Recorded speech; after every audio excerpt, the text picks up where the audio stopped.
အားလုံးပဲမင်္ဂလာပါဒီနေ့မဟုတ်ဘူးမနေ့က9 ရက်နေ့ပေါ့နော် April 9 ရက်နေ့မှာဂျာမနီတန်ယုံသွားခဲ့တယ်ဂျာမနီတန်ယုံကိုသွားတယ်ဆိုတာဂျာမနီမြန်မာပြည်မှာဂျာမနီတန်ယုံတော့မရှိဘူးဒါပေမဲ့ကိုယ်စားလှယ်အနေနဲ့ company တစ်ခုတော့ရှိတယ် VFS လားအားသာရှိတယ် Leiden Center 9 လွှာမှာပေါ့နော်အောက်ကိုသွားတယ်တိုးရင်းနဲ့ဂျာမနီဘက်ကိုဝင်မှုအတွက်ဗီဇာတက်လျှောက်တဲ့အခါမှာစာရဲစာတမ်းတွေကတချို့တော့ဝက်တွေကအရန်လိုတဲ့အတွက်ကြောင့်ဂျာမနီကို try ခဲ့တာဆိုရင်စာရဲစာတမ်းမပြည့်စုံမဲနဲ့ try ခဲ့တာဆိုရင်2 ကြိမ်ရှိမယ်ပေါ့နော်2 ကြိမ်ရှိမယ်2 ကြိမ်လုံးဝ cancel ဖြစ်တယ်ကနေဒါလည်းတစ်ခါလျှောက်ဘူးတယ်Leiden Center မှာပဲဒါပေမဲ့စာရဲစာတမ်းမပြည့်စုံတာရဲ့ကိုယ့်ဘက်ကinformation အများကြီးမပေးနိုင်တာရဲ့အဲ့ဒါနေနဲ့အကုန်လုံးပေါင်းပြီးတော့ကိုကြန့်ကြာသွားတာဘယ်လိုလဲဗီဇာဘယ်လိုလဲထားလိုက်ပါတော့ဗီဇာမရဘူးပေါ့နော်ကနေဒါကတော့နောက်လည်းဒုတိယပထမတစ်ကြိမ်ဂျာမနီကိုနောက်တဲ့ပထမတစ်ကြိမ်ဂျာမနီကိုထပ် join တော့ဂျာမနီကလည်းအဲ့လိုပဲစာရွက်စာတမ်းမပြည့်စုံတဲ့အတွက်ကြောင့်မပြည့်စုံတာတော့မပြည့်စုံတဲ့ရက်တွေကသိရမလားတေချာမလုပ်လိုက်တော့လွဲမှားပြီးတော့ဖြစ်သွားတာဆိုတော့ကိုကနေရလာတော့အတွက်ကြောင့်ဟိုတယ်ဈေးရှိမယ်ကားဈေးရှိမယ်အခုဆိုရင်စီဒီကအရန်ကြက်တဲလာတဲ့အတွက်ကြောင့်ဘယ်လိုလဲကားရဲ့ဈေးနှုန်းတွေကလည်းတော်တော်ကိုဈေးကြီးလာတယ်အရင်ကဆိုရင်တက်စီကားလေးနဲ့ဆိုရင်အသွားပြင်မှာ3000ပဲရှိရဲအခုဆိုရင်မအသွားတစ်ချောင်းပဲ3000ခွဲပဲရှိရဲအခုဆိုအသွားတစ်ချောင်းနဲ့6000လောက်ရှိသွားပြီပေါ့နော်မြန်မာပြည်ကတနေ့နဲ့ကိုတိုးပြီးတော့နောက်ပြီးတော့ပြည်သူလူထုတွေတနေ့ကိုပိုကြက်လာတာကွာတိုးမတက်လာပဲနဲ့ချောင်းလဲမဖြစ်လာပဲနဲ့ပို့ပြီးတော့နေထိုင်ရတာလုံးဝကြက်တယ်လာတဲ့အနေအထားမျိုးဖြစ်လာတာဆိုတော့လူတွေကလည်းဘာထွက်လန်းချီလဲဆိုတော့ဒီတခြားနိုင်ငံကိုထွက်လန်းလုပ်တယ်ပေါ့နော်ဒါပေမဲ့ကိုကကြတော့အလယ်နဲ့သွားတာပါမောင်ပြောချင်တဲ့စကားကြဘာလဲဆိုတော့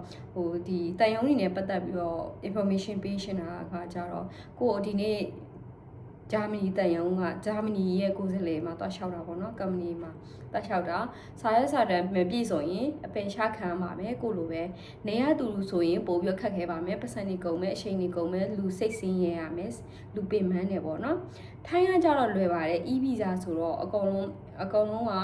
ဒီ system ကနေပြီးတော့အကုန်လုံး appoint ဘယ်လိုလဲ letter တွေအကုန်လုံးတင်ပေးပွားလို့ရှိရင်ကိုလည်းတိတက်လို့မဟုတ်ပါဘူးကိုကူညီတဲ့သူလည်းရှိလို့ပါကိုတယောက်တည်းနဲ့လည်းမလုံနိုင်ပါဘူးဒါရက်တွေကိုတိကျတွက်ပြီးတော့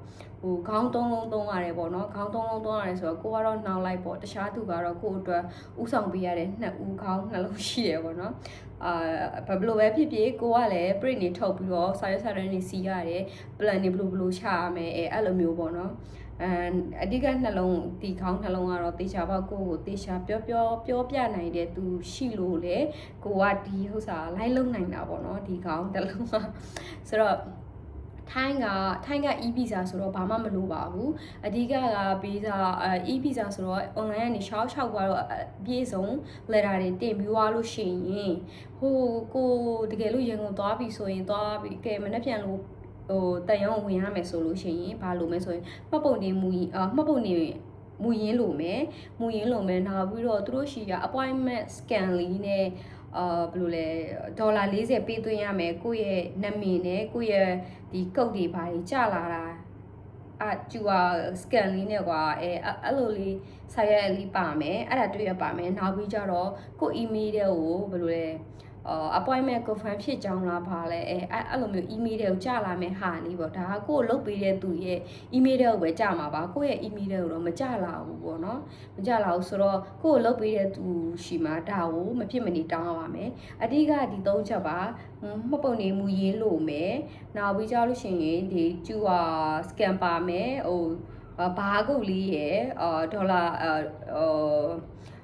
တိုးရီဆိုလို့ရှိရင်ဒေါ်လာ40ဆိုတဲ့ပေးသွင်းရမယ်ငွေအမောက်ပမာဏပါတဲ့ကျူဟာကုတ်လေးဘာကုတ်လေးရယ်ဒီပေးသွင်းရမယ်ဒေါ်လာ40အမောက်ပါတဲ့စာရွက်လေးရယ်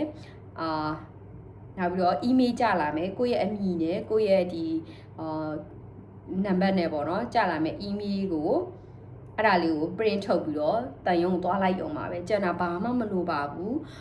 Nutrivana တွေမှတ်ပုံတင်မူရင်းတွေဘာညီညာတွေဘာမှမလိုပါဘူးဒီ3ရက်ပဲလိုပါတယ် make to မှတ်ပုံတင်မူရင်းနောက်ပြီးတော့ scan ပါမယ်ဘာကုတ်လေးရယ်ပါအဲ့ဒါရယ်$40ဆိုတဲ့စာရွက်လေးပေါ့နော်နောက်တစ်တရားတစ်ခုကတော့ကိုယ့်ရဲ့ email ကို confirm ဖြစ်သွားတဲ့letter လေးတစ်ခုပေါ့နော်အဲ့ဒါလေးကို make to ကူးပြီးတော့တန်ရုံဝင်ပြီးတော့$40ပေးသွင်းလိုက်ရပါမယ်ကိုကြတင်တဲ့လောက်အမောက်ကိုပေးသွင်းရမှာပေါ့နော်60ဆိုလဲ60 40ဆိုလဲ40ပေါ့နော်ဒါပေမဲ့သူတို့ဘက်ကချလန်လည်းမထုတ်ပေးဘူးဘာမှမထုတ်ပေးဘူးသူတို့ကအမ$40ကျတယ်ဆိုရင်40ပေးပြီးတော့သူတို့ဘက်ကကွန်ပျူတာထဲမှာရိုက်ချိန်ပြီးတာ ਨੇ အမပြီးပြီးသွားလို့ရပြီဆိုရင်သွားလိုက်ရုံပဲဘာမှချလန်လဲစောင့်နေကြမလို့ဒီတိုင်းပဲထွက်လာလိုက်ပေါ့နော်ဒါကတော့ကိုယ့်ရဲ့ experience ကို share ပြတာပါနောက်လူတွေဘယ်လိုသွားလို့ရအောင်ကိုလိုပဲပေါ့နော်အခက်တွေမှာဆိုနောက်ပြီး passport လည်းရှိသေးတယ် passport လုပ်တဲ့အခါမှာကျတော့ကိုကရန်ကုန်မှာအရင်ကတစ်ခါလုပ်ပြီးတယ်ဒါပေမဲ့နောက်ပိုင်းကျတော့ကိုကနေဘက်ကဆိုတော့ပဲခူးတိုင်းထဲမှာပါတယ်အတွက်ကြောင့်ပဲခူးမှာတက်လုပ်တယ်ရန်ကုန်မှာလုပ်တာတော့နည်းနည်းမျက်စိနောက်တယ်အာယုံနောက်တယ်သိရမလားပွဲစားကြီးဘာညာရင်နဲ့များတယ်ကွာလူရှုပ်တယ်ပေါ့နော်ဆိုတော့ပဲခူးမှာကျတော့လူရှင်းပါတယ်လူအဲ့လောက်လည်းတိုးစရာမလိုပါဘူးနောက်တစ်ခုရှိရက QR code ပါရမယ်QR code ပါရမယ်နောက်ပြီးတော့သူတို့ပဲခူးမှာပေါ့နော် QR code ပါရမယ်နောက်ပြီးတော့သူတို့အဝါဝင်လိုက်တာနဲ့သူတို့ရှိရစာရွက်တစ်ခုဖောင်လေးပေါ့နော်ကိုရေးအချင်းဖောင်ကိုသူတို့ရှိမှဝယ်ရပါမယ်အဲ့ဒါ9000မှာအဲ့ဒါဝယ်ပွားလို့ရှိရင်မိတ်ထူတွေဘာမှဆွဲစရာမလိုဘူးเนาะအပြင်ကနေမိတ်ထူတွေဘာမှတော့မဆွဲလိုက်နဲ့အထဲထဲရောက်လို့ရှိရင်သူတို့ဆွဲပေးမှာပါမိတ်ထူဒီဗာလဲsmart card တို့မိတ်ဗာလဲမှတ်ပုံတင်တို့နောက်ပြီးတော့အိမ်အောင်စုစင်းဘာညာကွအဲ့ဒါတွေအကုန်လုံးကိုသူတို့မိတ်ထူဆွဲပေးမှာပါအပြင်ကလုံးဝဆွဲကြမလို့ပါဘူးဆွဲသွားရင်ကိုထိုင်နဲ့ကိုကန်ခံပြီးတော့ပတ်စံလဲကုန်နေအချိန်လဲကုန်နေဆိုတော့အားရတွေကနောက်တစ်ချိန်ကိုလိုတာရှိရင်တော့သုံးလို့တော့ရတာပေါ့နော်ဒါပေမဲ့ဘလို့ပဲဖြစ်ဖြစ်ကိုပတ်စံတော့ကုန်သွားတာပေါ့ဆိုတော့တစ်ခါကုန်မဲ့ဟာကနှစ်ခါမကုန်အောင်ပြောပြတာเนาะဆိုတော့ဘကိုးမှာအဲ့လိုတော့လုပ်လို့ရှိရင်ဗာမိတ်ထူမှာမဆွဲနဲ့အဓိကကကျူဟာကြလာတဲ့ဟိုဒီလို scan ဖတ်တဲ့ဟာလေးဒါထုတ်သွားလိုက်ကိုရဲ့အမည်စရင်းနဲ့ရန်ကုန်ဆိုရန်ကုန်ပဲခူးဆိုရင်ပဲခူးဆိုတဲ့စရင်းပါပါမယ်နော်ပဲခူးနေရာမှာသွားလုပ်ပြီးတော့ရန်ကုန်ဆိုပြီးတော့ဘာကုတ်ဖြစ်နေလည်းမရပါဘူးเนาะပြန်လွတ်တယ်เนาะရန်ကုန်ဆိုရင်ရန်ကုန်မှာသွားလုပ်ဆိုပြီးပြန်လွတ်ပါလိမ့်မယ်ဆိုတော့တေချာစစ်ဖို့လည်းလိုပါတယ်ခေါင်းထိပ်ပိုင်းမှာကိုကဘယ်မြို့နယ်မှာလှုပ်ရှင်တာလဲဆိုတဲ့အမြို့နယ်ကိုတေချာရွေးပေးပါရန်ကုန်ဆိုရန်ကုန်ပဲခူးဆိုပဲခူးနောက်ပြီးကိုသွားမဲ့နေရာနဲ့ကိုရွေးထားတဲ့နေရာနဲ့ကိုက်ညီရဲ့လားဆိုတာလည်းတေချာပြန်စစ်ပါမစစ်ရင်ပြန်လွတ်ပါမှာကို၆ထားတဲ့နေရာမှာသွားလှုပ်ဆိုပြီးပြန်လွတ်မှာပါဆိုတော့ပြောချင်တာကမိထူလုံးဝမကူရနဲ့ကျူဟာကြားတဲ့ဟောက်စာလေးကိုပဲမိထူဆွဲသွားပြီးတော့သူတို့ထဲငါကျူဟာလျှောက်ထားအကြောင်းပြလိုက်တာနဲ့ကိုရေးရှင်မျိုးကိုရေးအချက်လက်ပါတယ်ဖောင်ပေးလိမ့်မယ်အဲ့ဒါ9000ပေးရပါတယ်နောက်ပြီးဝင်လို့ရှိရင်သူတို့မိထူဆွဲပေးလိမ့်မယ်အကောင်လုံးအဝင်းထဲမှာရှိပါတယ်ဘကိုးရဲ့ဝင်းထဲမှာပေါ့နော်သူတို့ရဲ့ယုံထဲမှာရှိတယ်မိထူဆက်ကြီးချထားတယ်မိထူဆက်ချထားရုံမကအောင်နော်သူတို့ကမိထူကူးပြီးတာနဲ့တစိမ့်တုံးကထုပေးတယ်ဆိုတော့ပြောချင်တာသူတို့ရှိမှကူးထားတယ်ဆိုတဲ့အတိတ်ပဲဆိုတော့ဒါလေးတွေတတိထားပြီးလှုပ်ဆေးရှင်ပါတယ်ကို့လှဲကကြုံခဲ့တာကိုပြောပြတာပါကျေးဇူးတင်ပါတယ်အားလုံးဘိုင်ဘိုင်ပါ